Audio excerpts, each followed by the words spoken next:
Hey guys, আবার একটা নতুন কাজের সাইডে চলে এলাম। এই জায়গাটার ঠিক লোকেশান হলো হাওড়ার কাছাকাছি। এখানে একতলা ছাদের উপরে কিছুটা অল্প জায়গায় গার্ডেনিংয়ের কাজ করা হবে।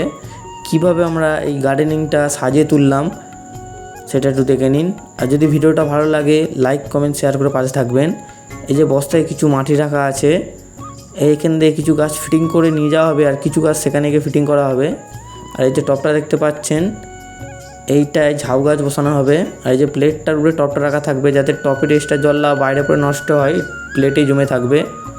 এখন গাড়ি করে কাস্টমারের বাড়ির দিকে রওনা দেওয়া হলো। এই যে টেক্সচারটা দেখতে পাচ্ছেন, এতেই এখন এই টপগুলো সাজানো হবে। এই যে টপটা, এই যে খাঁজ আছে, খাঁজে আটকে দিলে এই টপটার পড়ার চান্স থাকবে না, ভালোভাবে আটকে যাবে। আমরা এইভাবে পুরো কাজটা কমপ্লিট করেছি। এবার কেমন লাগে ভিডিওটা দেখে আমাদের লাইক কমেন্ট শেয়ার করে পাশে থাকবেন।